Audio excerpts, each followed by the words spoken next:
ഇന്ന് ബസ്സിൽ വെച്ചിട്ടൊരു ഇൻസിഡൻറ്റ് ഉണ്ടായി.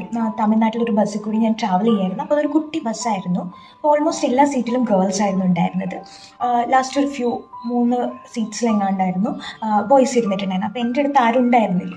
ഓക്കെ, അങ്ങനെ ബസ് മൂവ് ചെയ്തുകൊണ്ടിരിക്കുമ്പോൾ ഒരു 2-3 സ്റ്റോപ്പ് എത്തിയപ്പോൾ എൻ്റെ അടുത്ത് ആരോ വന്ന് നിൽക്കുന്നത് പോലെ നമുക്ക് ഫീൽ ചെയ്യുമല്ലോ.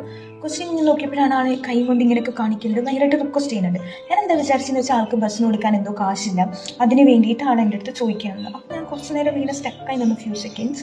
പിന്നെയാണ് എനിക്ക് മനസ്സിലായി ആളിങ്ങനെ ഷിവർ ചെയ്യുന്നുണ്ടായിരുന്നു. ആൾക്ക് എന്തോ ഹെൽത്ത് ഇഷ്യൂസ് ഉണ്ട്, ഇരിക്കാൻ വേണ്ടിയിട്ട് പെർമിഷനാണ് ചോദിക്കുന്നത്. എനിക്ക് എന്തോ പോലെ ഞാൻ പെട്ടെന്ന് ആളോട് ഇരിക്കാൻ പറഞ്ഞു. ഇരുന്നത് മറ്റതാണ് ഇരുന്നത് കേട്ടോ, സീരിയസ്ലി.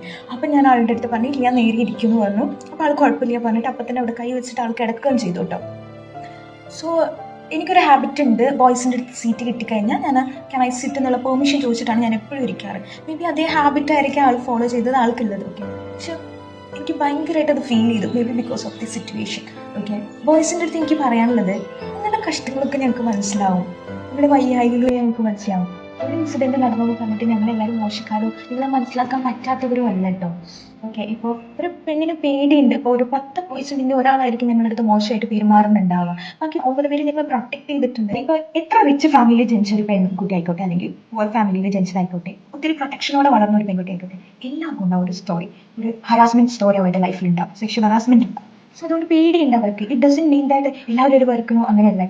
അതേപോലെ ഗേൾസിനോടും എനിക്ക് പറയാനുള്ളത്, അവർ നമ്മൾ മനസ്സിലാക്കണം. നമ്മൾ കുറേ ഫൈറ്റ് ചെയ്തിട്ടാണ് കുറേ കാര്യങ്ങൾ നമ്മുടെ ലൈഫിൽ നേടിയത്. Right, still we are fighting. നമ്മുടെ കുറേ അവകാശങ്ങൾ കിട്ടാൻ, പക്ഷെ ഒത്തിരി നമുക്ക് കിട്ടിയിട്ടുണ്ട്. ഭയങ്കര ബെറ്ററാണ്. നമ്മൾ ജനിച്ച സമയത്തും ഇപ്പോഴും നോക്കുമ്പോൾ ഒത്തിരി ബെറ്ററാണ് അല്ലേ. പക്ഷെ ആ സമയത്ത് നമ്മൾ ബോയ്സിന് മറന്നു പോകരുത് എന്നുള്ളതാണ് എനിക്ക് പറയാനുള്ളത്. അവർ ഫൈറ്റ് ചെയ്യുന്നില്ല, അവർ കരയണില്ല. ഇപ്പം നമ്മൾ കരഞ്ഞു കഴിഞ്ഞാൽ ഒരു 5 പേരെങ്കിലും നമ്മളെ കൂടെ ഇരുന്ന് ആശ്വസിപ്പിക്കും നമ്മളെ. പക്ഷെ അവർ കരയാൻ പോലും അവർക്ക് പറ്റാറില്ല സംടൈംസ്, അല്ലെങ്കിൽ അവർക്ക് ഓപ്പൺ ആയിട്ട് ഒരാളുടെ അടുത്ത് വന്ന് പറയാൻ പറ്റാറില്ല. ഓക്കെ, ബോയ്സ്, ഞങ്ങൾ നിങ്ങൾക്കുള്ള പ്രോബ്ലംസ് കേൾക്കാൻ റെഡിയാണ്. ഒരിക്കലും നിങ്ങളുടെ സന്തോഷങ്ങൾ മാത്രം ഞങ്ങളുടെ അടുത്ത് ഷെയർ ചെയ്യണമെന്ന് ഞങ്ങൾ പറഞ്ഞിട്ടില്ല. അതേപോലെ ഗേൾസ്, നമ്മൾ അവരുടെ സിറ്റുവേഷൻസ് മനസ്സിലാക്കണം. അവർ കരയുന്നില്ല, ഫൈറ്റ് ചെയ്യുന്നില്ല എന്ന് വിചാരിച്ച് അവർക്ക് പെയിനില്ല എന്നുള്ള ഒരു അർത്ഥമില്ല. ഇനി മുതൽ ഗേൾസും ബോയ്സും എന്നുള്ളത് ഒഴിവാക്കേണ്ട സമയമായി എന്നുള്ളതാണ് എനിക്ക് തോന്നുന്നത്. നമ്മളെല്ലാവരും മനുഷ്യരാണ്. മനുഷ്യൻ ഒരു പ്രോബ്ലം തന്നെ ആണാണ് പെണ്ണാണെന്ന് നോക്കാൻ നമ്മൾ ഒരുമിച്ച് നിൽക്കാം. ബോയ്സിന് ഒത്തിരി സെക്ഷൽ ഹറാസ്മെന്റ് ഉണ്ടാവാറുണ്ട് കേട്ടോ. നിങ്ങളത് ഞങ്ങൾക്ക് ഒത്തിരി കാലം എടുത്തു ആസ് എ ഗേൾ എന്നുള്ളത് പുറത്തൊന്ന് ഓപ്പൺ ആയിട്ട് പറയാം. ഈ നെക്സ്റ്റ് ജനറേഷനെങ്കിലും ആ പ്രോബ്ലം ഉണ്ടാവരുതെന്ന് വിചാരിച്ചിട്ട്. അതേപോലെയാണ് നിങ്ങൾ ഇപ്പോഴേ നിങ്ങളുടെ പ്രോബ്ലംസ് പറഞ്ഞു തുടങ്ങിയാൽ നെക്സ്റ്റ് ജനറേഷൻ ഫേസ് ചെയ്യാതിരിക്കൂ. സോ നിങ്ങൾ പറയുന്നത് കേട്ടാൽ ഞങ്ങൾ തയ്യാറാണ്.